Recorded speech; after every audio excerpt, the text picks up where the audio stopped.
Hi guys and welcome back to the channel Deepak Yadav Education. Welcome to the Daily Hindu News and editorial analysis of 15th of July 2026. तो guys आज है तारीख 15 जुलाई 2026 और है Wednesday. देखेंगे आज के द हिंदू कंप्लीट न्यूज़पेपर को एनालाइज करेंगे। बट लेक्चर में आगे बढ़ने से पहले अगर आपको इस लेक्चर का पीडीएफ चाहिए तो क्या करना है, सबसे पहले डाउनलोड करना है टेलीग्राम, देन उसके बाद जाके सर्च बॉक्स में टाइप करना दीपक यादव एजुकेशन यूपीएससी। आपको ये वाला टेलीग्राम चैनल मिल जाएगा। यहाँ से आप डेली बेसिस पे इन लेक्चर के पीडीएफ डॉक्यूमेंट्स को डाउनलोड कर पाओगे।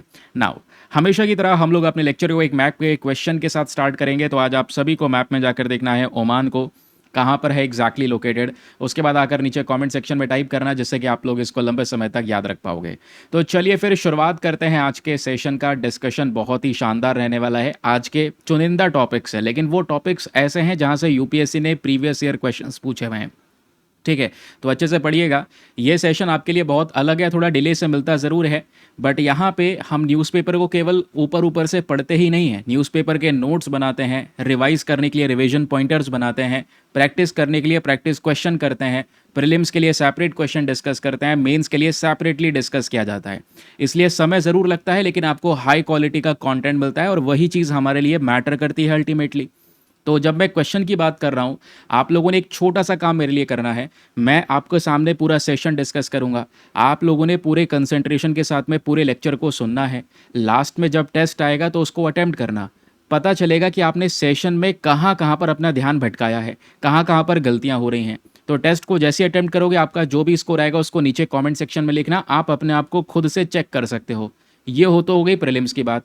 मेंस के लिए भी क्वेश्चन मिलेगा, आंसर कैसे लिखना है वो भी हम समझेंगे। फिर उसके बाद अपना खुद का आंसर जनरेट करना, लिखने के बाद में कहाँ पे सबमिट करना है वो भी आपको बताऊंगा।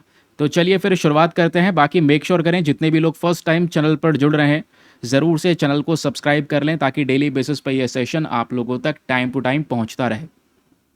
सबसे पहला topic GS paper number 3, economy के सेक्शन से आप इसको लिंक करेंगे, बिजनेस वाले सेक्शन से लिंक करेंगे, इंटरनेशनल रिलेशन से लिंक करेंगे।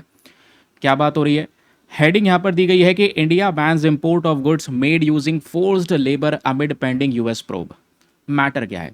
देखो, यूएस एक इन्वेस्टिगेशन कर रहा है, देख रहा है कि किन किन कंट्रीज़ के साथ में यूएसए का ट्रेड चल रहा है, ट्रेड में यूएसए को नुकसान कहाँ से हो रहा है, या फिर वो ऐसी चीज़ों को भी आइडेंटिफाई कर रहा है कि भाई किसी मान लो कंट्री के अंदर में सामान बन रहा है, लेकिन वो सामान फोर्स्ड लेबर का इस्तेमाल करके बन रहा है। फोर्स्ड लेबर मतलब लोगों को ज़बरदस्ती उनके मर्जी के विरुद्ध काम करवाना, पेनल्टीज का डर बैठा देना, किसी तरीके से उनको डर, उनके अंदर दहशत बैठा के उनसे काम करवाना, लेबर का काम करवाना, फिर वो सामान को प्रोड्यूस करना। और ऐसा सामान अगर मार्केट में एक्सपोर्ट हो रहा है तो उसके खिलाफ एक्शन लेना होगा। किसी देश को ऐसा सामान इंपोर्ट नहीं करना है। जब वो इंपोर्ट नहीं करेंगे तो भाई ये जो फोर्स लेबर की प्रक्रिया है ये धीरे धीरे करके रुक जाएगी। यही हमारा एक अल्टीमेट टारगेट है। इसी आधार पे इंडिया ने भी क्या कर दिया है, ऐसे जितने भी गुड्स जहाँ पे फोर्स्ड लेबर का यूज़ होकर वो सामान को बनाया जा रहा है और इंडिया के मार्केट में आते हैं, इंपोर्ट होते हैं, तो इंडिया उनके ऊपर में बैन लगा रहा है कि भाई क्लियरली हम बैन लगा रहे हैं। यूएसए के साथ में इन्वेस्टिगेट करके हम इसके ऊपर में बैन लगा रहे हैं। इससे क्या होगा? दो तीन चीज़ें। सबसे पहली बात, इंडिया इंटरनेशनल लेबर ऑर्गेनाइजेशन के कन्वेंशन नंबर 29 को सपोर्ट कर रहा होगा। ये आपके आर्टिकल में लिखा हुआ है। ये छोटी छोटी चीज़ें होती हैं जो नज़रों से बच जाती हैं, लेकिन यूपीएससी के नज़रों से नहीं बचेंगी। तो आपसे एग्जाम में क्वेश्चन पूछ लेगा, तो याद रखना दोस्तों, इंटरनेशनल लेबर ऑर्गेनाइजेशन, इसके अंदर में फोर्स लेबर कन्वेंशन एक अग्रीमेंट साइन किया गया था 1930 में, और इस अग्रीमेंट को नंबर 29 अग्रीमेंट कहा जाता है। आपसे सिंपल पूछ लेगा, बताओ हाल ही में ILO 20 नंबर 9, ठीक है, आपसे पूछ लेगा ILO नंबर 29 किस चीज़ को लेकर डील करता है। नीचे ऑप्शन मिल जाएंगे, उसमें एक फोर्स लेबर भी होगा, तो आंसर आपका हो जाएगा फोर्स लेबर। तो इंडिया एक तो इस एग्रीमेंट को सपोर्ट कर रहा है, दूसरा यूएसए के साथ में हम अपने ट्रेड डील को एस्टेब्लिश करने की बात कर रहे हैं, क्योंकि यूएसए का प्रेशर है मेरे दोस्त, याद रखना। यूएसए कह रहा है ऐसा करो, फोर्स्ड लेबर करने के बाद में, मतलब फोर्स लेबर करके जो भी सामान आपके देश में आ रहा है उसके इंपोर्ट के ऊपर में रोक लगाओ। आई होप आपको ये क्लैरिटी मिली है मैटर क्या चल रहा है। अभी इस आर्टिकल में और भी चीज़ें हैं जो काम की, उसके नोट्स बनाए हुए हैं, तो उसको ध्यान से सुनना, क्योंकि इसमें बहुत सारी अननेसेसरी चीज़ें भी हैं जो काम की है नहीं। तो आपको आर्टिकल समझ में आ गया कि भाई भारत सरकार ने एक ऑर्डर इशू कर दिया है और इस ऑर्डर के अंदर में एक पॉलिसी के अंदर में बदलाव करने की कोशिश की जा रही है। बदलाव यह है कि इंडिया के जो व्यापार को लेकर जितने भी प्रैक्टिसेस हम फॉलो करते हैं, इंटरनेशनल लेबर स्टैंडर्ड्स को हम फॉलो करते हैं, उसमें ही चेंज हो रहा है। और ये इंडिया यूएस के रिलेशंस को मजबूत करेगा, क्योंकि यूएसए की बात यहाँ पर हम सुन रहे हैं ऐसे आइटम्स को, इस उनके इंपोर्ट को बैन करके जो स्पेशल तौर पे फोर्स लेबर के थ्रू बनाए जा रहे हैं। अब क्वेश्चन यह है कि ये नोटिफिकेशन आया किससे है, कौन इसको इम्प्लीमेंट कर रहा है। तो सबसे पहली बात, जब व्यापार की बात आती है तो हमारे सामने, हमारे दिमाग में पहला मंत्रालय मिनिस्ट्री ऑफ कॉमर्स और इंडस्ट्री ही आना चाहिए। इन्होंने ही यहाँ पर ऐसे इंपोर्ट के ऊपर में रोक लगा दी है, ऐसे सामान जो फोर्स लेबर का यूज़ करके मैन्युफैक्चर करे जा रहे हैं उनके ऊपर में रोक लगा दी गई है। सेंट्रल गवर्नमेंट आगे धीरे धीरे करके उन गुड्स के बारे में बताता रहेगा, टाइम टू टाइम अपडेट करता रहेगा कि कौन कौन से सामान को और भी रोक लगानी है, उसके ऊपर में इंपोर्ट के ऊपर में बैन लगाना है, ये टाइम टू टाइम अपडेट होता रहेगा। अब सवाल यह है हम किस तरीके से इन्वेस्टिगेट कर रहे हैं। तो जो इन्वेस्टिगेशन का प्रोसीजर है, क्योंकि ऐसे ही कैसे पता चलेगा कि भाई दूसरे देश के अंदर भी ये सामान फोर्स्ड लेबर करके बन रहा है या नहीं बन रहा है, तो इसमें एक पूरा प्रोसीजर रखा गया है और उस प्रोसीजर के बारे में सारी इन्फॉर्मेशन हैंडबुक ऑफ प्रोसीजर 2023 में लिखी गई है कि भाई ये चीज़ें अगर उस देश के अंदर में फॉलो की जा रही हैं इस सामान को बनाने के लिए, then it will be considered as a force labour और not considered as a force labour. ठीक है, तो ये इस हैंडबुक के जरिए डिसाइड किया जाएगा। और इस हैंडबुक को कौन मैनेज करता है, हमारा directorate general of foreign trade. दो इंपॉर्टेंट बॉडीज हो गई, ministry of commerce and industry, इन्होंने इसके बैन के ऊपर में ये पूरा प्रतिबंध लगा दिया है, एंड डीजीएफटी के प्रोसीजर्स के हिसाब से सारा काम किया जाएगा। अब सवाल यह है कि अभी तक तो डिसीजन नहीं लिया गया, अचानक से जब ये नियम हमारे पास में थे ही, ये 2023 की हैंडबुक है, तो आज डिसीजन क्यों ले रहे हैं। रीज़न यह है क्योंकि यूनाइटेड स्टेट्स ऑफ अमेरिका आज ट्रेड को रिव्यू कर रहा है इंडिया के साथ में या दूसरे और कंट्रीज़ के साथ में, उसको इन्वेस्टिगेट कर रहा है और वो देख रहा है कि फोर्स लेबर का इस्तेमाल करा हुआ सामान यहाँ पे कौन कौन से देश यूज़ कर रहे हैं। ये दिखाता है इंडिया का कमिटमेंट भी कि हाँ चलो ठीक है, जो चीज़ गलत है वो गलत है, फोर्स लेबर नहीं होना चाहिए, एक इंसान के मर्जी के विरुद्ध जबरदस्ती उसको मार पीटा जा रहा है या क्या किया जा रहा है नहीं पता, उससे काम करवा कर, उससे मजदूरी करवा के तब वो सामान बनाया जा रहा है। तो ये दिखाता भी है कि हाँ भाई अगर ये सही स्टैंड आ रहा है तो इंडिया अपने एथिकल ट्रेड पर लगा रहेगा। हम भी एक सही व्यापार के ऊपर में विश्वास करते हैं, इंटरनेशनल लेबर स्टैंडर्ड्स को हम लोग भी फॉलो करते हैं, क्योंकि इंटरनेशनल नियम भी कहता है। कौन सा नियम, ILO रूल नंबर 29, याद रखिएगा। ठीक है, अब क्वेश्चन नंबर यह है, बैकग्राउंड इसका पूरा मैटर क्या है, मैंने आपको बता दिया। यूएसए के इन्वेस्टिगेशन के दौरान ये सब कुछ डिस्कस किया गया है। यूएसए इस तरीके के इन्वेस्टिगेशन कर रहा है, अपने देश के साथ में जो भी व्यापार चल रहा है उसको भी देख रहा है। इसमें अल्टीमेटली जो सबसे काम की चीज़ है दोस्तों आपके लिए, वो है फोर्स्ड लेबर। तो कॉमर्स मिनिस्ट्री के अकॉर्डिंग बताया गया है फोर्स्ड लेबर एग्जैक्टली होता क्या है, कि कोई भी काम एक इंसान के मर्जी के विरुद्ध, उसके ऊपर में पेनल्टीज, उसको डरा कर, धमका कर, दहशत देकर अगर करवाया जाता है तो वो फोर्स्ड लेबर है। और इसकी जो डेफिनेशन है वो इंटरनेशनल लेबर ऑर्गेनाइजेशन के फोर्स लेबर कन्वेंशन नंबर 29 के अंदर में लिखी गई है। तो ये नंबर मैं बार बार बोल रहा हूं, अभी थोड़ी देर में पता चल जाएगा इस नंबर के ऊपर मैं इतना जोर क्यों दे रहा हूं, कि आपके दिमाग में बैठा रहा है, इसलिए बार बार इसको बोल रहा हूं। तो ये जो नए रूल इंप्लीमेंट होंगे इसको कैसे लागू किया जाएगा। पहली बात तो इन्वेस्टिगेशन करने के लिए डीजीएफटी होगा, सारी तहकीकात करेगा। इन्वेस्टिगेशन किसके माध्यम से किया जाएगा, हैंडबुक ऑफ प्रोसीजर 2023 के अकॉर्डिंग, कि ये सामान फोर्स लेबर में आता है या नहीं आता है।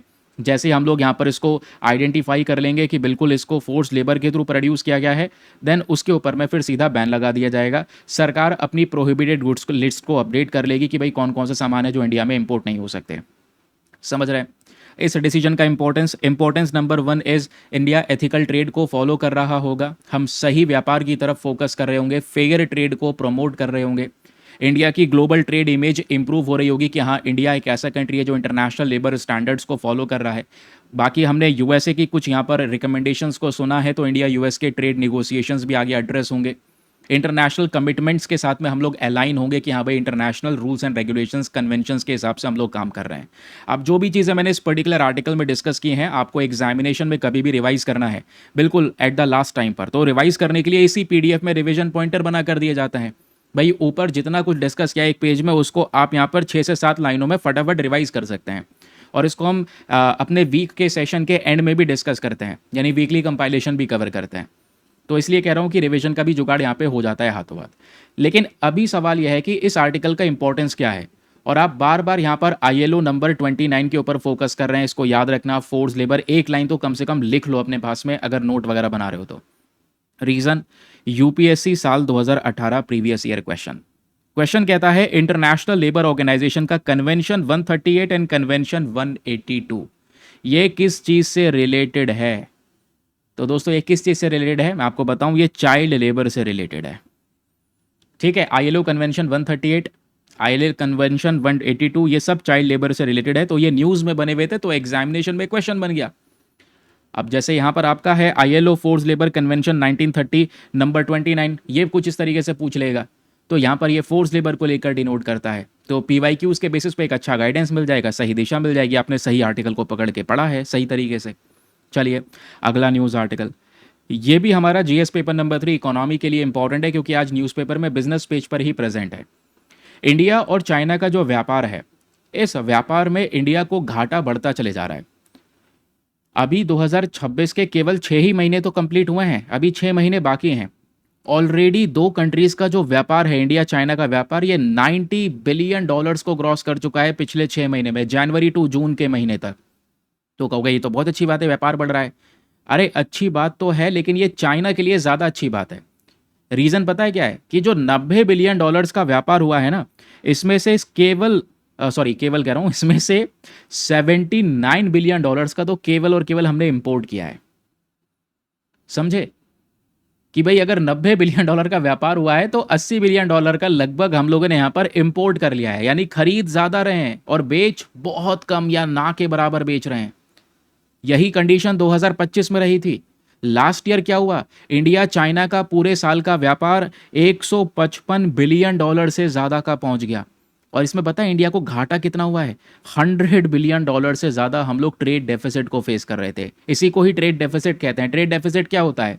जब आपका देश एक्सपोर्ट कम कर रहा हो और इंपोर्ट ज़्यादा कर रहा हो। हम सामान बेच तो कम रहे हैं चाइना को, और बहुत ही ज़्यादा चीपर क्वालिटी वाला सामान बेच रहे हैं, और चाइना से खरीद बहुत इंपॉर्टेंट चीज़ें रहे हैं अपने इलेक्ट्रॉनिक मैन्युफैक्चरिंग इंडस्ट्री के लिए, है ना, सेमीकंडक्टर इंडस्ट्री के लिए, सोलर पैनल इंडस्ट्री के लिए, बहुत सारी आइटम्स जो मेन इंडस्ट्रीज़ है वो चाइना से इंपोर्ट किए जा रहे हैं।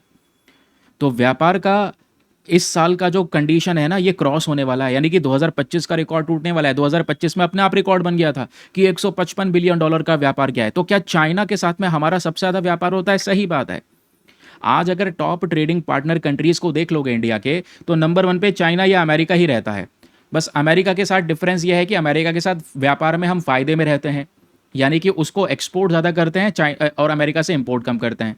यहाँ पर चाइना के साथ में उल्टा हो जाता है, चाइना से इंपोर्ट ज़्यादा कर रहे हैं, एक्सपोर्ट इनको कम कर रहे हैं, क्योंकि चाइना के पास में वो मैन्युफैक्चरिंग कैपेसिटी ही इतनी मैसिव है, क्या किया जाए। हमारी डिपेंडेंस चाइना के ऊपर में सबसे ज़्यादा है। तो 2025 में 155 बिलियन डॉलर का जो ट्रेड है ये रिकॉर्ड करा गया है। इस बार 2026 में अनुमान लगाया जा रहा है कि 155 बिलियन डॉलर के इस पर्टिकुलर जो ये एक रिकॉर्ड सेट हुआ था, इसको ब्रेक कर देगा ये पर्टिकुलर ट्रेड। यानी कि आने वाले समय पर चाइना कंटिन्यूसली इंडिया का लार्जेस्ट ट्रेडिंग पार्टनर रहने वाला है। अभी मैं इसके बारे में और विस्तार से समझाऊंगा, लेकिन आर्टिकल में फर्दर बढ़ने से पहले एक इंपॉर्टेंट इन्फॉर्मेशन। अगर आप लोग हमारे पेड ग्रुप्स को ज्वाइन करना चाहते हैं, आपके पास में बढ़िया मौका है इसको ज्वाइन करने के लिए। यहाँ पर आपको डेली बेसिस पे करंट नोट्स के PDFs वगैरह प्रोवाइड करवाए जाते हैं। फॉर एग्जाम्पल मैं इन्हीं PDFs की बात कर रहा हूँ जो आप अपने सामने देख पा रहे होंगे, जिसमें न्यूज़पेपर का आर्टिकल, शानदार से बने बनाए सारे के सारे ऑटोमेटिक जनरेटेड नोट्स, ठीक है, और उसके बाद revision pointer, practice question, previous year question, सब कुछ हिंदी और इंग्लिश दोनों भाषाओं में PDF मिलता है। तो याद रखना, दोनों मीडियम के एस्पिरेंट्स के लिए हेल्पफुल है। सेम टू सेम ऐसा ही PDF हिंदी में भी होता है, बस कल इंग्लिश की जगह हिंदी भाषा हो जाएगी। ये PDFs कहाँ पर मिलते हैं? केवल और केवल हमारे पेड ग्रुप में और कहीं नहीं। पेड ग्रुप को ज्वाइन करने का फ़ी पेमेंट बहुत मिनिमम है, just 499 for the lifetime access. जब तक आपका सिलेक्शन ना हो जाए तब तक आप 499 में इस ग्रुप को ज्वाइन करके रख सकते हैं। ज्वाइन करने के लिए करना क्या है? व्हाट्सएप पर जाइएगा, नंबर दिया गया है आपको 8534873368। इस नंबर पर मैसेज कर देना कि I want to join this group. आपको रिप्लाई मिलेगा, पेमेंट का प्रोसेस दिया जाएगा, डेमो वीडियो का लिंक मिलेगा, उसको देख सकते हैं, चेक कर सकते हैं। अपना आपको कंप्लीटली सेटिस्फाई करने के बाद में जाकर अपना ये इन्वेस्टमेंट आप सभी लोग कर सकते हैं, ठीक है। और याद रखना, ये आपका वन टाइम इन्वेस्टमेंट है एंड तुरंत रिकवर भी हो जाएगा, क्योंकि जैसे आप ग्रुप में शामिल होंगे पुराने सभी PDFs भी आपके हाथ में होंगे। इवन आपको जनवरी 2026 से PDF चाहिए होंगे, वो भी आपको संभल जाएंगे, हिंदी इंग्लिश दोनों भाषाओं में, ठीक है। और फिर नया कंटेंट भी अपलोड होगा जो वो सब भी आपको मिलता रहेगा।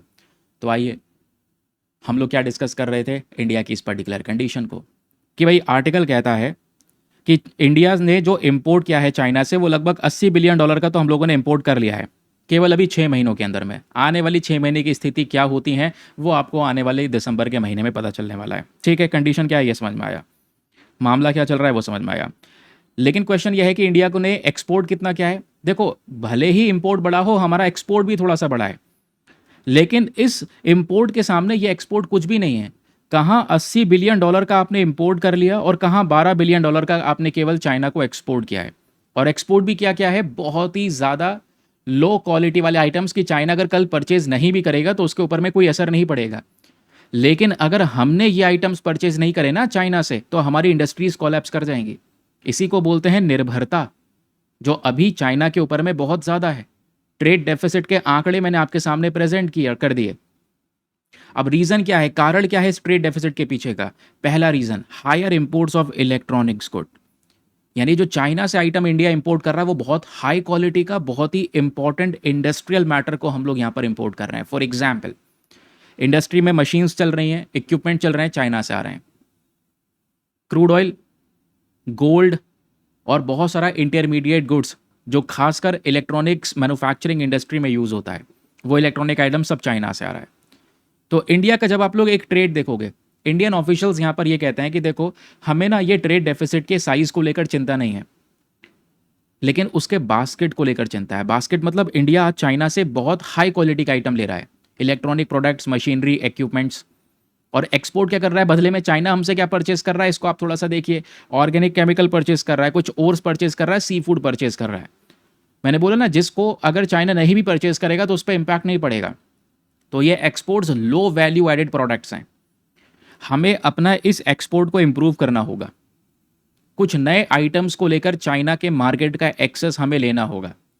एंड ये जो यहाँ पर इंपोर्ट डिपेंडेंसी है इसको कम करना होगा। आपको दिख रहा है कि भाई electronic products, finish product China से आ रहे हैं, आप अपने देश में इसको मैन्युफैक्चर कीजिए। देश में एम्प्लॉयमेंट जनरेशन भी होगा, लेकिन इसके लिए बहुत सारा रिसर्च एंड डेवलपमेंट के ऊपर में हमें खर्च करना ज़रूरी है। तो ये बास्केट थोड़ा मैटर करता है कि हम क्या सामान परचेज कर रहे हैं। और इसी आधार पर इंडिया ने चाइना को एक प्रपोजल भी दिया है। इंडिया के एम्बेसडर जो हैं चाइना के अंदर में, उन्होंने अपना सजेशन दिया कि भाई इंडिया को भी अपना एक्सपोर्ट बढ़ाना होगा, लेकिन उसके लिए चाइना को हमें सपोर्ट करना होगा। जैसे हमने चाइना के लिए मार्केट एक्सेस ओपन कर रखा है, वैसे चाइना को भी एक बेटर मार्केट एक्सेस हमें प्रोवाइड करवाना होगा, स्पेशली इंडियन गुड्स के लिए, इंडियन प्रोडक्ट्स के लिए। तो इससे क्या होगा, हम नहीं चाहते कि भाई बैलेंस हो जाए। हम ये नहीं कह रहे कि $100 बिलियन का व्यापार हो रहा है तो $50 बिलियन हम कमाएं, $50 बिलियन आप कमाएं। बैलेंस नहीं भी चाहिए हमें, लेकिन इंडियन एक्सपोर्ट्स के लिए नई अपॉर्चुनिटीज़ चाहिए, नए अवसर चाहिए जो चाइना का मार्केट हमको दे सकता है। तो चाइना से इस चीज़ की हम लोग डिमांड कर रहे हैं। अब चाइनीज़ इंपोर्ट भारत के लिए अभी के लिए तो भाई बहुत ज़रूरी है। इसलिए कहते हैं कि भाई कि चाइना से इंपोर्ट कर रहे हैं, इंपोर्ट कर रहे हैं, रातों रात ये बंद नहीं हो सकता। इम्पैक्ट आपके सामने ये दिख रहा है कि भाई क्या असर है, क्या आंकड़े सामने हैं। मेनली जो आइटम ही आ रहे हैं वो इंटरमीडिएट गुड्स हैं, कंपोनेंट्स हैं, इंडस्ट्रियल मशीन्स हैं। आज भारत में मैन्युफैक्चरिंग जो हो रही है वो ये चाइना के आईवी मशीन्स के माध्यम से हो रही है। हम एक्सपोर्ट कर पा रहे हैं, वो भी यहाँ पर चाइना की दी हुई मशीन से कर पा रहे हैं। अब दी हुई मतलब दी हुई सही नहीं होगा, उसके बदले में पेमेंट क्या है, खरीदी हुई मशीन से आ रहा है। Industrial production, supply chain. लेकिन ये जितना भी सारा का सारा इम्पोर्ट्स है दोस्तों आज के समय पर, है ना, तो इसमें हमें आइडेंटिफाई करना होगा कि कहाँ कहाँ पर हमारी कमजोरी है, कहाँ कहाँ पर वीक पॉइंट है। चैलेंजेस की बात करेंगे तो चुनौती यही है कि भाई ये दिखाता है कि अभी निर्भरता बहुत ज़्यादा है, और निर्भरता होने की वजह से ट्रेड डेफिसिट भी बढ़ रहा है, व्यापार में घाटा बढ़ रहा है। घाटा आप समझ गए ट्रेड डेफिसिट किसे कहते हैं, कि भाई इंपोर्ट कम कर रहे हैं, इंपोर्ट ज़्यादा कर रहे हैं, एक्सपोर्ट कम कर रहे हैं। ठीक है। बाकी at the last way forward solution क्या हो सकता है? इंडियन इंडस्ट्रीज़ में कंपिटिटिवनेस को इंप्रूव करना, भारत के अंदर में फार्मास्यूटिकल इंजीनियरिंग प्रोडक्ट्स के एक्सपोर्ट को एक्सपैंड करना, इंडिया में डोमेस्टिक मैन्युफैक्चरिंग को मजबूत करना, मेक इन इंडिया, आत्मनिर्भर भारत इनिशिएटिव्स को यहाँ पर बहुत ही ज़्यादा प्रमोट करना, यह है हमारा एक अल्टीमेट टारगेट। आप कभी भी रिवाइज करना है इस पर्टिकुलर टॉपिक को, आप रिवाइज कर सकते हैं फ्रॉम दिस रिवीजन पॉइंटर। सारी की सारी डिटेल यहाँ पर एग्जैक्टली आपको दी गई है। चलिए, अब ये एक क्वेश्चन है यूपीएससी का, प्रीवियस ईयर क्वेश्चन जो साल 2020 में यूपीएससी ने पूछा हुआ है। कुछ ट्रेड से ही एसोसिएटेड है, कुछ स्टेटमेंट वगैरह दे रखे हैं। तो ये क्या है, आइए थोड़ा देख लेते हैं मामला। आपके सामने 4 स्टेटमेंट है और ये कहता है with reference to international trade of India at present. भाई भारत का जो इंटरनेशनल ट्रेड चल रहा है कंट्रीज़ के साथ में, इस पर्टिकुलर सिचुएशन को देखते हुए 4 स्टेटमेंट है, बताना है कौन सा स्टेटमेंट सही है। आपको ये क्वेश्चन सॉल्व करना है अकॉर्डिंग टू द 2022। तो पहला स्टेटमेंट कहता है कि इंडिया का जो मर्चेंडाइज एक्सपोर्ट्स है, भारत जो एक्सपोर्ट करता है, are less than its merchandise imports. यानी कि हम इंपोर्ट ज़्यादा कर रहे हैं, एक्सपोर्ट कम कर रहे हैं। कहोगे भाई पहला स्टेटमेंट बिल्कुल सही है, ये तो हमने चाइना वाली कंडीशन में ही समझ लिया। सेकंड, इंडिया का जो इंपोर्ट है आयरन, स्टील, केमिकल और फर्टिलाइज़र एंड मशीनरीज का, ये पिछले कुछ सालों में कम हुआ है। ऐसा नहीं है, मशीनरी भी चाइना से आ रही है मैसिव लेवल पर, और फर्टिलाइज़र को लेकर आपने पता है वेस्ट एशिया पे क्या डिपेंडेंसी है। तो ये वाला जो स्टेटमेंट है आप देखोगे तो ये वाला स्टेटमेंट थोड़ा सा गलत है कि भाई ये कम हो चुका है, नहीं, आज भी यहाँ पर ये बढ़ता हुआ नज़र आ रहा है। थर्ड स्टेटमेंट कहता है कि इंडिया का जो एक्सपोर्ट ऑफ सर्विस है are more than its import of service. ये सही है, क्योंकि इंडिया ज़्यादातर एक्सपोर्ट करने के लिए क्या जाना जाता है, हम सर्विसेज ही तो एक्सपोर्ट करते हैं। आपने देखा न्यूजीलैंड के साथ फ्री ट्रेड एग्रीमेंट साइन किया, ऑस्ट्रेलिया के साथ फ्री ट्रेड एग्रीमेंट साइन किया, आज यूके के साथ में फ्री ट्रेड एग्रीमेंट फाइनलाइज होने वाला है, जिसको लेकर आर्टिकल है, मैं डिस्कस कल करूंगा वो, क्योंकि आज फाइनलाइज होगा। तो इन सब चीज़ों में आपने देखा होगा हमेशा से कॉमन रहा है कि इंडिया एक्सपोर्ट्स में अपनी सर्विसेज ज़्यादा एक्सपोर्ट करेगा।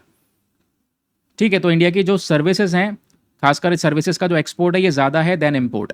तो ये वाला स्टेटमेंट सही है। फोर्थ वाला, India suffer from an overall trade and current account deficit, बिल्कुल आज भारत को यहाँ पर ये झेलना पड़ता है ट्रेड डेफिसिट का पूरा इशू। तो 1, 3 एंड 4 यहाँ पर सही होने चाहिए। आपका आंसर क्या हो जाएगा, option number D, 1, 3 and 4 is the correct answer. ठीक है, एक्सप्लेनेशन ये दिया गया है, इसको आप रिवाइज कर सकते हैं। ये 2020 का भी PYQ हो गया सॉल्व आपके इन्हीं आर्टिकल के बेसिस पे।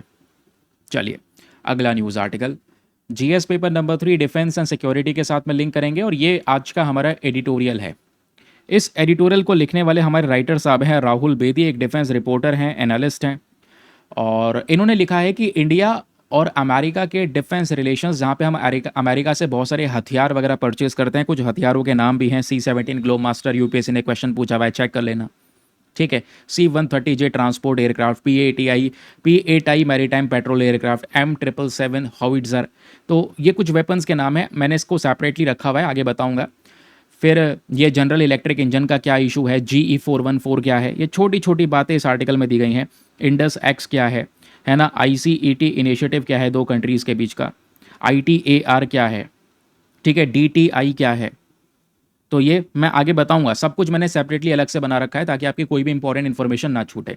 आर्टिकल क्या कहता है, पहले एक ओवरव्यू को सुनो कि इंडिया और अमेरिका के जो डिफेंस टाइज हैं, जहाँ पे हम हथियारों को लेकर व्यापार कर रहे हैं, इंडिया बार बार अमेरिका से टेक्नोलॉजी ट्रांसफ़र मांगता है, यानी बहुत सारे वेपन्स हम अमेरिका से परचेज़ करते हैं। लेकिन जब वेपन्स परचेज़ करते हैं तो हम अमेरिका से ये भी कहते हैं कि भाई आप अपनी टेक्नोलॉजी भी हमें दे देना।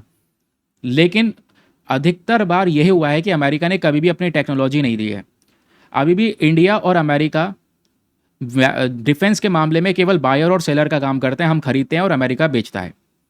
जबकि फ्रांस के साथ में, रशिया के साथ में आप देखोगे जब हम कहते हैं टेक्नोलॉजी ट्रांसफ़र कर दो, तो ये कंट्रीज़ हमको टेक्नोलॉजी दे देती हैं कि भाई कैसे बनाना है, तो इससे हम खुद से बना सकते हैं। इंडिया में मैन्युफैक्चरिंग करने के लिए कहते हैं, वो उसमें मदद कर देती हैं। लेकिन USA ने कभी भी ऐसा दरवाज़ा इंडिया के लिए नहीं खोला है। तो ये टेक्नोलॉजी ट्रांसफ़र में एक बहुत बड़ा डिवाइड जनरेट हो जाता है। इसके आधार पर हमें क्या करना होगा आगे मैं आपको समझाऊंगा। तो आपको ये समझ में आया कि हाँ मैटर क्या डिस्कस होने वाला है, कि भाई एम्बिशन बहुत सारे हैं हमारे इंडिया US के डिफेंस रिलेशंस को बढ़ाने के लिए, लेकिन इसके लेकर जो डिलीवरी है या US के जो इंटेंशंस है वो बिल्कुल भी यहाँ पर सही नहीं है। तो आइए अब कवर करते हैं यहाँ पर सबसे पहले कि इंडिया और अमेरिका के डिफेंस रिलेशंस किस तरीके से ग्रो हुए हैं आज के समय पर, और कौन कौन से ऐसे मेजर हथियार हैं जो हम लोग अमेरिका का बनाया हुआ इस्तेमाल करते हैं। साल 2002 के बाद से इंडिया ने लगभग $22 बिलियन से ज़्यादा का डिफेंस इक्विपमेंट्स, ये हथियार है जो हमने परचेज किया है from the United states of America. इसमें जो मेजर वेपन्स परचेज करे गए हैं उसमें AH-64 Apache attack helicopter, CH-47 Chinook heavy lift helicopter, C-17 Globemaster third transport aircraft, question बन चुका है इसको लेकर, C-130J super Hercules aircraft, P-8I maritime patrol aircraft, M777 ultra light howitzer gun. ये सब कुछ हम लोगों ने यहाँ पर अमेरिका से परचेज़ किया है। तो मतलब 2002 से अब तक $22 बिलियन का व्यापार, मतलब व्यापार क्या, हम लोगों ने हथियार परचेज़ कर लिया है। तो US उसी लिस्ट में आता है जहाँ पर इंडिया के वन ऑफ दी, मतलब आप कह सकते हैं ना ऐसी कंट्रीज़ जो बहुत सारा हथियार हमको बेचती हैं, उसमें ही यहाँ पर USA टॉप पर है। लेकिन दूसरे कंट्रीज़ हमको टेक्नोलॉजी ट्रांसफ़र करने के लिए तैयार हो जाती हैं, बट US नहीं होता। USA कहता है टेक्नोलॉजी ट्रांसफ़र नहीं करेंगे और जॉइंट मैन्युफैक्चरिंग नहीं करेंगे। जबकि आप देखोगे रशिया ने ब्रह्मोस साथ में मिलकर बनाया, और बनाने के बाद में आज हम उस ब्रह्मोस को एक्सपोर्ट भी कर रहे हैं। फ्रांस हमको इस तरीके से टेक्नोलॉजी में हेल्प करता है, रफाल में हेल्प करता है, लेकिन यहाँ पे US नहीं कर रहा। US की कंपनीज उस तरीके का इंटेंशन अपना शो नहीं करती। और यही मुद्दा हो गया दोस्तों GF414 फाइटर जेट इंजन को लेकर। देखो इंडिया जो है अपने बहुत सारे फाइटर जेट खुद से बनाने की कोशिश कर रहा है। अब जो हम फाइटर जेट बना रहे हैं, अभी हमारा 5th जनरेशन का फाइटर जेट अमका भी बनना है ना। अमका का फुल फॉर्म है एडवांस मीडियम कॉम्बैट एयरक्राफ्ट। उसके अलावा हम अपने इंडियन नेवी के लिए twin engine deck based fighter jet बना रहे हैं। तो जितने भी ये लड़ाकू जहाज़ हैं, या तेजस MK2 की बात करें तो तेजस MK2 भी फाइटर जेट ही है जो हमारी यहाँ पर इंडियन नेवी यूज़ कर रही है, इंडियन एयरफोर्स यूज़ कर रही है। तो इन फाइटर जेट में जब तक इंजन नहीं लगेगा तब तक ये काम नहीं करेंगे। इसमें हमने इंजन कौन सा लगाया है, भले ही खुद से बनाया हो, लेकिन इंजन हमने सीधा परचेज किया है अमेरिका से। और वो इंजन है GE जनरल इलेक्ट्रिक कंपनी का F414 इंजन। भाई हमने जब अमेरिका से डील की थी तो उसके बाद अमेरिका ने बहुत समय लगा दिया इसको पूरा करने में।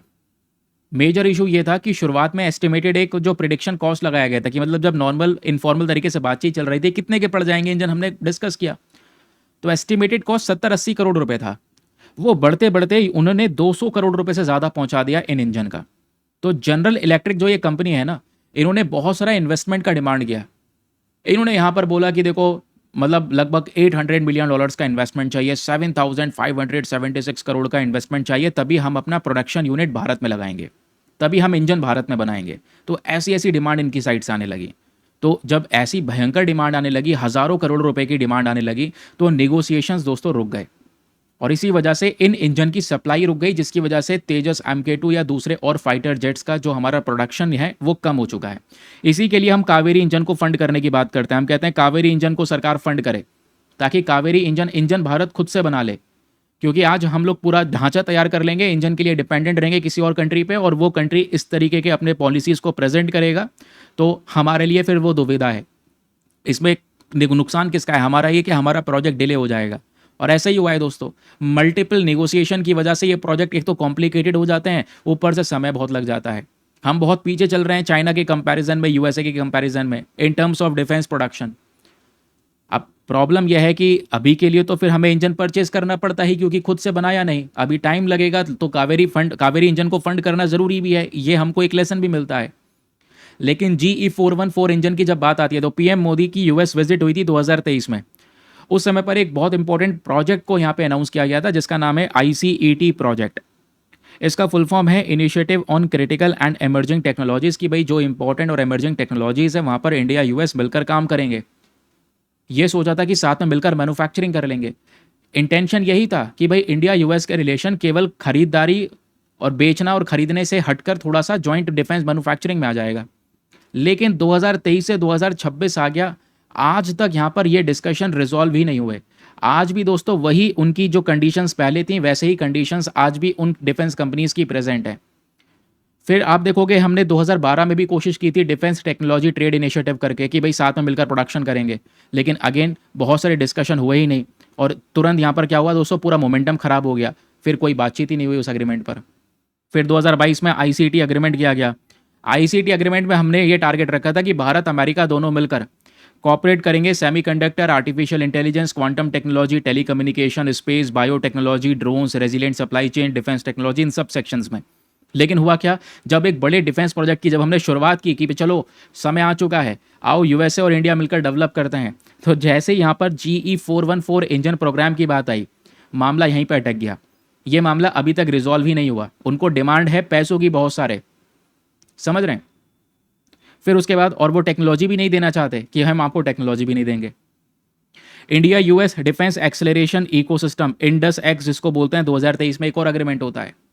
इसमें हमारा टारगेट ये था कि भारत और अमेरिका के डिफेंस स्टार्टअप्स को एक दूसरे के साथ में कनेक्ट करेंगे, इंडस्ट्रीज को जोड़ेंगे, एकेडमिक इंस्टीट्यूशंस के ऊपर में काम किया जाएगा।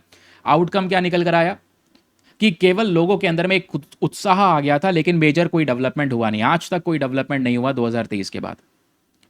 फिर ऐसे ही तमाम और भी डिफेंस प्रोजेक्ट्स हैं जो एक तरीके से फेलियर के तौर पर कई बार देखने को मिलते हैं, फाइनल तौर पे एग्रीमेंट नहीं हुआ। For example javelin anti tank guided missile, discussion ये हुआ था कि साथ में मिलकर अमेरिका और इंडिया साथ में मिलकर इसका प्रोडक्शन करेंगे।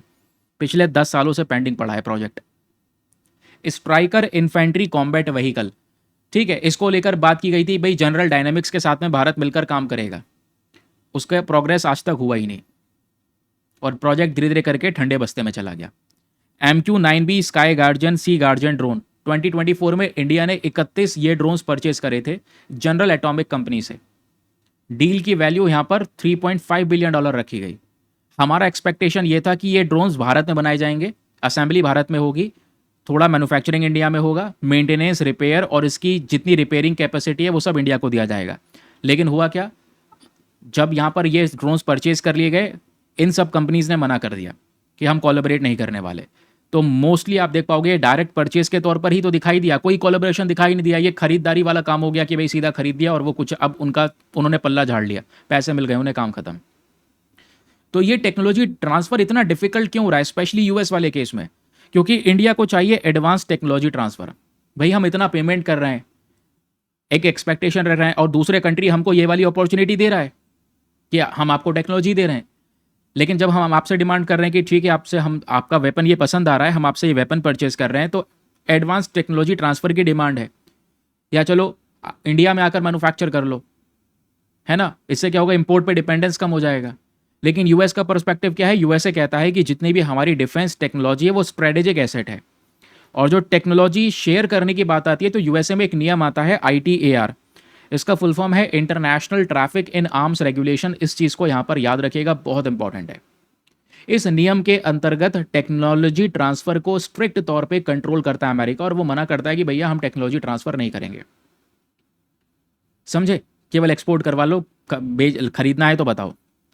तो टेक्नोलॉजी ट्रांसफर गैप की वजह से यही केस GE414 इंजन को लेकर हुआ। दोनों कंट्रीज में नेगोशिएशन बैठ ही नहीं पाए। इंडिया चाहता है आप मैन्युफैक्चरिंग हमारे यहाँ करोगे, थोड़ा टेक्नोलॉजी ट्रांसफर करोगे, इंडिजीनियस कैपेबिलिटी बढ़ेगी। यूएस कह रहा है नहीं, टेक्नोलॉजी देंगे नहीं, एक्सपोर्ट के ऊपर रिस्ट्रिक्शंस लगेंगे। तो रिलेशनशिप यहीं पर डिफेंस परचेज में कमजोर हो रहे हैं। अब फ्यूचर क्या है, भविष्य क्या है? दोनों कंट्रीज यहां पर फोकस कर रही है रेसिप्रोकल डिफेंस प्रोक्योरमेंट एग्रीमेंट की तरफ। एक नया एग्रीमेंट जिसमें बेनिफिट्स यहां पर क्या होंगे कि भाई ठीक है, दोनों मार्केट्स को यहां पर थोड़ा बहुत फायदा मिलेगा, डिफेंस ट्रेड को थोड़ा इजी करने की कोशिश की जाएगी, जैसा वो कह रहे हैं। ठीक है, अपनी काम की चीज़ ले लेंगे, ज़्यादा बड़े डील हम करेंगे नहीं। तो अब यहाँ पर इंडियन डिफेंस कंपनीज को खुद से डेवलप करना होगा। प्रॉब्लम यह है कि हम ये जो नया अग्रीमेंट है ना, इस अग्रीमेंट के थ्रू हम कोशिश करेंगे कि यूएसए की डिफेंस कंपनीज के साथ में compete करना। लेकिन सीधा सीधा यहाँ पर एक अनइक्वल सा कंपटीशन होगा, क्योंकि यूएस की कंपनीज बहुत एडवांस हैं, अच्छी फंडिंग है, एडवांस टेक्नोलॉजीज उनके पास में प्रेजेंट है। तो यहाँ पर कॉपरेशन के मामले में थोड़ी दिक्कत आ जाएगी कि हम एक दूसरे के मार्केट एक्सेस देंगे, एक दूसरे को मार्केट का एक्सेस देंगे। भाई भारत अपने सामान देगा, यूएसए से हम सामान परचेज करेंगे, तो इंडिया के लिए थोड़ी मुश्किल हो जाएगी, क्योंकि इस केस में इंडिया यूएसए काफ़ी ज़्यादा एडवांस है। ठीक है, तो ये है प्रॉब्लम आज के समय पर। आपसे एग्जामिनेशन में स्पेशली मेंस में पूछ सकता है, बताओ इंडिया यूएस डिफेंस रिलेशंस में क्या प्रॉब्लम्स हैं। तो ये सब चीज़ें आपने कोड करनी होंगी, अच्छे तरीके से अपने आंसर को लिखना होगा। अब कुछ भी आपने रिवाइज करना है तो आप रिवाइज कर सकते हैं फ्रॉम दीज रिवीजन पॉइंटर्स। सारी की सारी डिटेल्स यहाँ पर प्रोवाइड करवा दी गई हैं। चलिए, एक मेंस का क्वेश्चन आपको दे रहा हूँ, इस प्रश्न को अटेम्प्ट करिए। जो भी आपका आंसर लिखेंगे वो कहाँ पे सबमिट करना है वो आपको बताऊंगा, बट क्वेश्चन क्या कहता है पहले इस पर थोड़ा ध्यान देना। प्रश्न कहता है India US defence technology cooperation बहुत तेज़ी से एक्सपैंड हो चुका है। बहुत तेज़ी से हम लोगों ने बिलियंस ऑफ डॉलर्स के हथियार परचेज करे हैं from America. But technology transfer की जब बात आती है या साथ में मिलकर प्रोडक्शन करने की बात आती है तो ये हमेशा से लिमिटेड रहा है। तो डिस्कस करना है मेजर चैलेंजेस, वो कौन कौन सी चुनौतियां हैं इंडिया यूएस के डिफेंस इंडस्ट्रियल कॉपरेशन में, और वो कौन से मेजर्स, कौन से तरीके हो सकते हैं जिससे हम अपनी पार्टनरशिप को और बेहतर कर सकते हैं। हिंदी में भी लिखा गया है प्रश्न, तो हिंदी में आराम से रीड करिए, एक अपना ऐसा आंसर लिखिए शानदार सा, उसके बाद सबमिट करना। आंसर कैसे लिखना है, पहले इंट्रोडक्शन लिखिएगा, पहले ये दिखाइएगा कि वाकई में इंडिया कितने सारे वेपन्स यूएसए से परचेज कर रहा है। फिर चैलेंजेस में टेक्नोलॉजी ट्रांसफ़र रिस्ट्रिक्शन, यूएसए का ITAR law, intellectual property right issues, high project cost, defence strategic priorities and slow decision making. Impact क्या हुआ, इंजन वगैरह इंडिया के पास में नहीं आता। वे फॉरवर्ड क्या है, fast track technology transfer, joint manufacturing कर सकते हैं। ये आप लोग देख पा रहे होंगे, वीडियो पॉज करके बढ़िया सा आंसर लिख सकते हैं। सब कुछ एज इट इज़ उठा के मत अपने में लिख देना, थोड़ा अपनी वर्डिंग को रखना। ऑब्वियस सी बात है, सब कुछ चेंज भी नहीं हो सकता, अपनी वर्डिंग्स का यूज़ करना, बढ़िया सा आंसर लिखना। आंसर लिखने के बाद में कहाँ पे सबमिट करना है, टेलीग्राम पर जाइएगा, वहाँ पे जाके सर्च बॉक्स में लिखना Deepak Yadav education mains group. जैसे फुल फॉर्म लिखोगे मेरा टेलीग्राम चैनल मिलेगा, 76,000 के आसपास लोग जुड़े हैं। अपने आंसर्स को लेकर वहाँ पे आप सबमिट कर सकते हैं और एक दूसरे के आंसर्स को अच्छी तरीके से रिव्यू भी कर सकते हैं। ठीक, चलिए अगला न्यूज़ आर्टिकल बहुत ही ज़्यादा इंपॉर्टेंट है, और ये वाला जो आर्टिकल है ये आपका GS पेपर नंबर 2 पॉलिटी के पॉइंट ऑफ व्यू से काफ़ी रेलिवेंट है। हम यहाँ पे क्या डिस्कशन कर रहे हैं, trial in absentia under BNSS के बारे में। आपको पता है कि भाई अंग्रेज़ हमें बहुत सारे जो क्रिमिनल लॉज है वो दे गए थे, इंडियन पीनल कोड, जिसके बाद बीएनएस बनाया, CrPC, code of criminal procedure. तो उसके बदले में दोस्तों हम लोगों ने ये सब नियम चेंज कर दिए ना, उसके बदले में बीएनएसएस आया हमारे सामने। ठीक है, भारतीय नागरिक सुरक्षा संहिता। तो आज ना भारतीय नागरिक सुरक्षा संहिता के अंदर में एक सेक्शन है, आर्टिकल सेक्शन 365, सॉरी 365 नहीं, सेक्शन 356, किसके अंदर में, भारतीय नागरिक सुरक्षा संहिता के अंदर में। अभी हाल ही में दिल्ली के अंदर में पहली बार यहाँ पर ये सेक्शन को यूज़ किया गया था, याद है या नहीं? ये देखिएगा, BNS section 356 invoke for the first time in Delhi. ये जो पर्टिकुलर सेक्शन है ये किस चीज़ के बारे में डील करता है? ट्रायल इन एब्सेंशिया के बारे में। भाई एक व्यक्ति है जो अपराधी है, जिसके ऊपर में इल्ज़ाम लगे हैं, यानी एक्यूज्ड, उसके खिलाफ हम यहाँ पर ट्रायल चला सकते हैं, केस हो सकता है, कोर्ट के अंदर में केस बरकरार चल सकता है, भले ही यहाँ पर वो एक्यूज्ड प्रेजेंट ही क्यों ना हो। यहाँ पे बात है एब्सेंशिया की। एब्सेंशिया मतलब वो एब्सेंट है, एक्यूज्ड है नहीं। जैसे यहाँ पर केस की बात हो रही है, हफीज़ सईद के केस की बात हो रही है, वो पाकिस्तान के अंदर में है, हमें पता है पहलगाम टेरर अटैक यहाँ पर उसके ऑर्गेनाइजेशन ने करवाया, उसके खिलाफ यहाँ पे केस चलाना है, इंडिया में चलाया जा सकता है ट्रायल इन एब्सेंशिया वाले सेक्शन के अंदर में, यानी बीएनएसएस के आर्टिकल 356 के अंडर में। लेकिन इसके लिए कुछ चीज़ें होती हैं जो हमें फॉलो करनी होती है, कुछ नियम होते हैं जो फॉलो करने होते हैं। ठीक है, वो हम लोगों को समझना है। तो हालांकि आपको ये मतलब समझ में आ चुका है कि ऐसा नहीं कि भाई किसी पे इल्ज़ाम लगा है तो उसका होना ज़रूरी है उसको उसके खिलाफ केस चलाने के लिए। वो अगर प्रेजेंट यहाँ पर है भी नहीं, तब भी यहाँ पर ट्रायल इन एब्सेंशिया का प्रोविज़न भारत के पास में है, भारतीय नागरिक सुरक्षा संहिता के अंदर में। तो चले एक एक करके पॉइंट्स को डिकोड करते हैं। नंबर 1, ट्रायल इन एब्सेंशिया पूछने का मतलब क्या होता है? इसका मतलब है किसी के खिलाफ क्रिमिनल ट्रायल की शुरुआत कर देना, केस की शुरुआत कर देना without the physical presence of the accused. भले ही वो प्रेजेंट है यहाँ पर या नहीं है, अगर नहीं भी है तो ट्रायल इन एब्सेंशिया चलाया जाएगा। और ये जो प्रोविजन है कहाँ पर है? भारतीय नागरिक सुरक्षा संहिता 2023 का जो ये नियम है, इसके सेक्शन नंबर 356 के अंदर में। ये क्यों लेकर आया गया था? ताकि हम ये इंश्योर कर सकें कि कोई अपराधी अगर कोई सीरियस क्राइम कर रहा है, आतंकवादी हमला कर रहा है, या कोई खासकर एब्सकॉन्डिंग ऑफेंडर्स के लिए, यानी कि कोई अपराधी यहाँ पर अपराध करके भाग गया है, तो ऐसा नहीं है भाग गया है तो मतलब उसके खिलाफ कोई केस नहीं हो सकता। वो सोच रहा है कि मैं देश छोड़ के भाग जाऊँगा, केस नहीं होगा। आने वाले समय पर कोशिश की जाएगी उसको पकड़ने की, लेकिन केस चलना ज़रूरी है उसके लिए। तो यहाँ पर जो सीरियस क्रिमिनल, टेररिस्ट या फिर जो लोग भाग जाते हैं यहाँ पे क्राइम करके, वो अब बच नहीं सकते। कोर्ट प्रोसीडिंग्स उनके खिलाफ शुरू कर दी जाएंगी ट्रायल इन एब्सेंशिया के सेक्शन के अंदर में। ये मुद्दा अचानक से न्यूज़ में क्यों आ गया?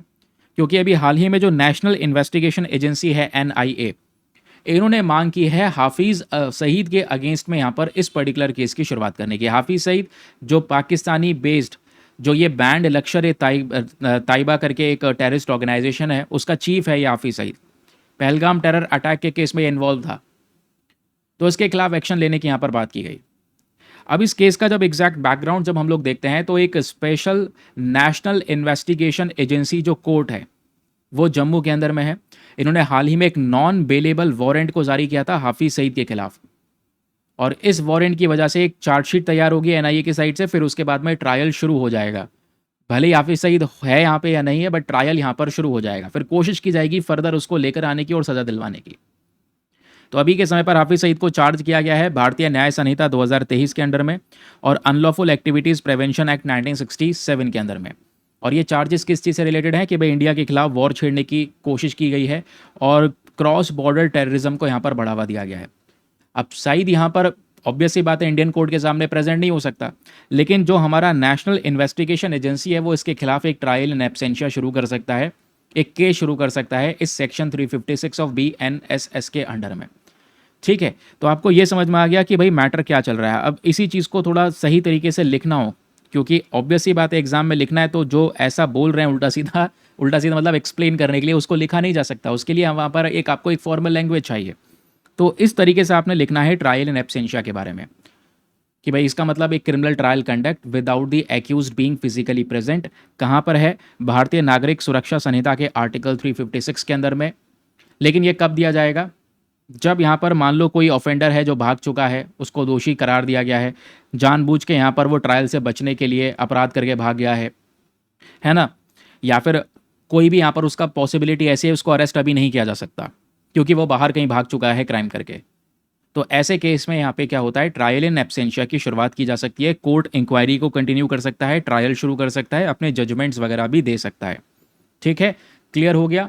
अब इसकी पोजीशन कहाँ पर है, ध्यान में रखिएगा। जो कोड ऑफ क्रिमिनल प्रोसीजर है, सीआरपीसी, एक एक्ट हुआ करता था 1973 में, इसी को बदलकर बीएनएसएस करके बनाया गया है नए कानून को, इसका नाम चेंज कर दिया गया है।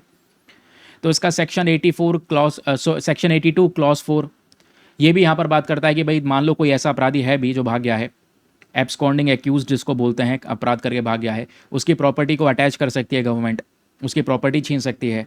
फिर उसके बाद सेक्शन 317 ये ट्रायल अलाउ करता है विदाउट पर्सनल अटेंडेंस, कि भाई यहाँ पर अगर कोई ऐसी लिमिटेड सिचुएशन है जहाँ पर एक्यूज नहीं आ पा रहा है तो बिना पर्सनल अटेंडेंस के ट्रायल शुरू हो सकता है। फिर सेक्शन 299 है ना, जो बेसिकली एविडेंस की बात करता है कि भाई वो सारे के सारे एविडेंस इकट्ठे करे जाएंगे। मान लो एक अपराधी भाग गया है, अरेस्ट नहीं हो पा रहा है, तो पहले रिकॉर्डिंग ऑफ एविडेंस यहाँ पर रहेंगे सारे।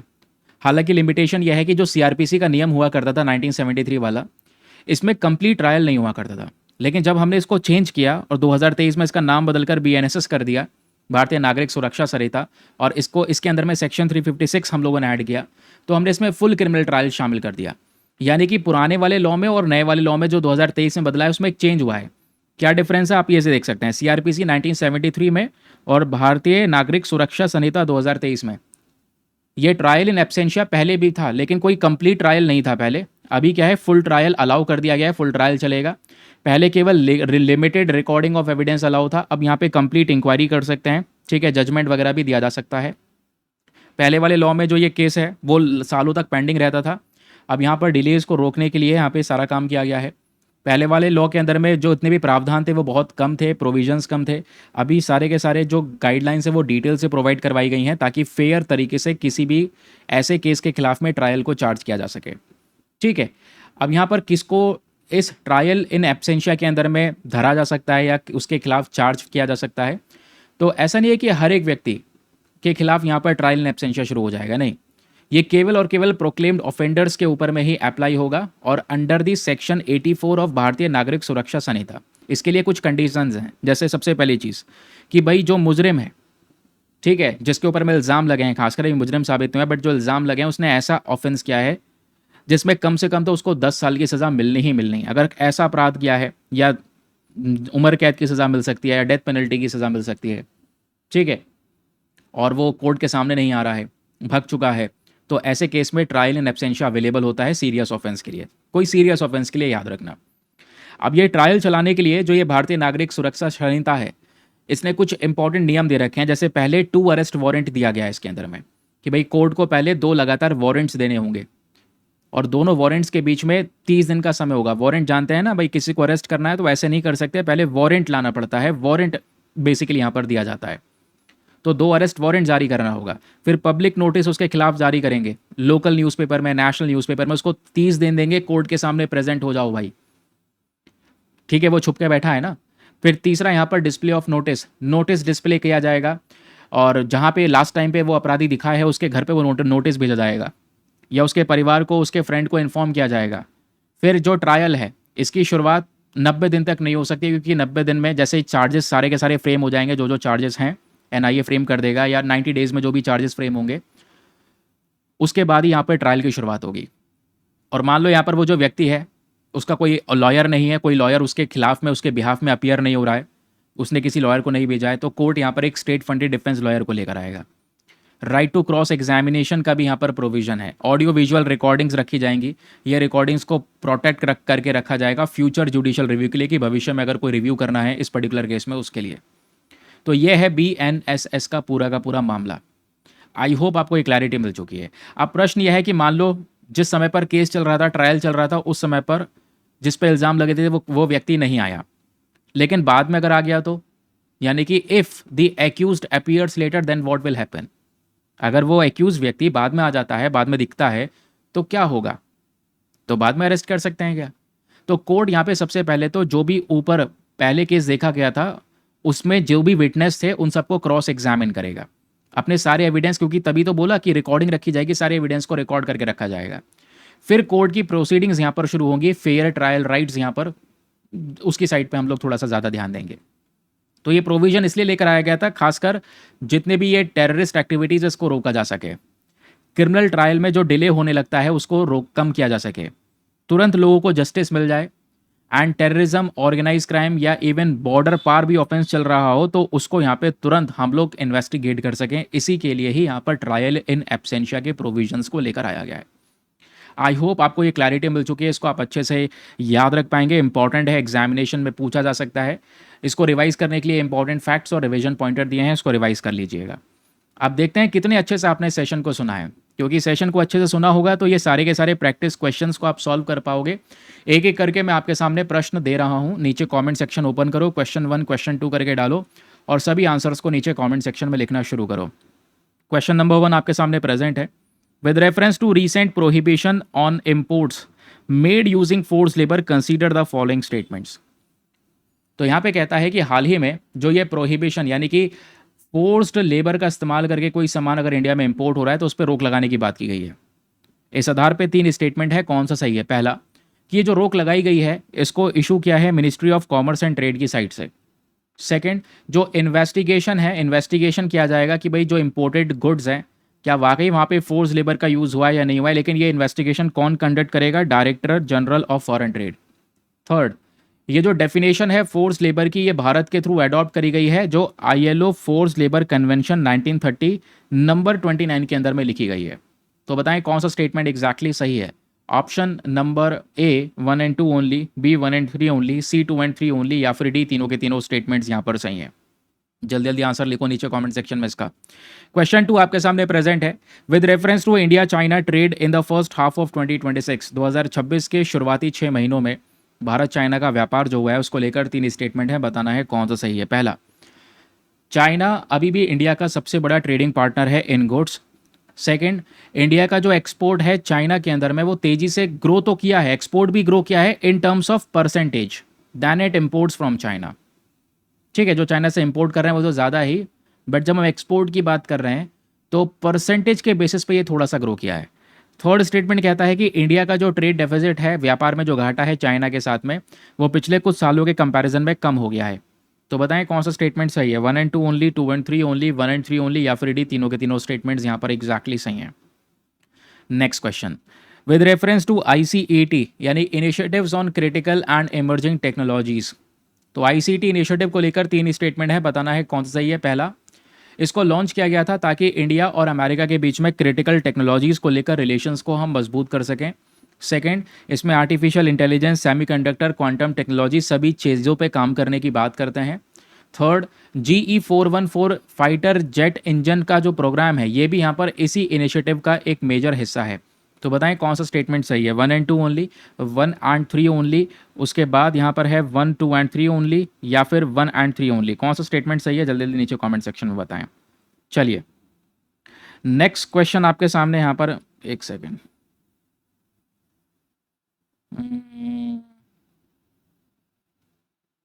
चलो अगला प्रश्न है। With reference to trial in absentia अंडर Bharatiya Nagarik Suraksha Sanhita 2023 consider the following statements.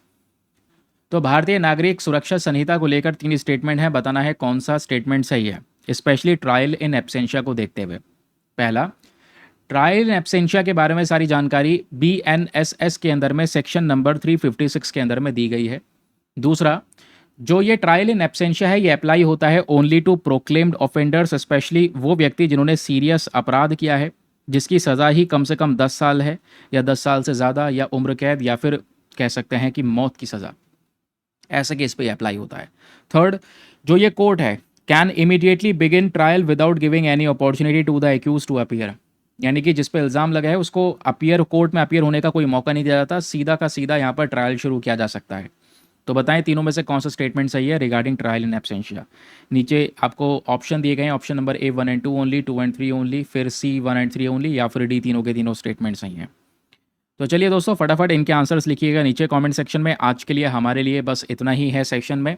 Completely हम लोगों ने अपने न्यूज़पेपर को कवर कर लिया है बहुत ही ज़्यादा अच्छे तरीके से, डिटेल से, with PYQs, lots of question, हर एक चीज़ें, मेंस का प्रश्न। इसी बात पे मेक श्योर करें जितने भी लोग फर्स्ट टाइम चैनल पर जुड़े हैं ज़रूर से चैनल को सब्सक्राइब कर लें, एंड वीडियो पे लाइक का बटन है, आप लोग सभी लोग मिलकर प्लीज़ प्रेस कर सकते हैं, अपना सपोर्ट दिखा सकते हैं वीडियो के प्रति और अपने फीडबैक्स वगैरह भी ज़रूर से शेयर कीजिएगा हमारे इन सेशंस को लेकर। चलिए आज के लिए bye bye, have a nice day, thank you and जय हिंद।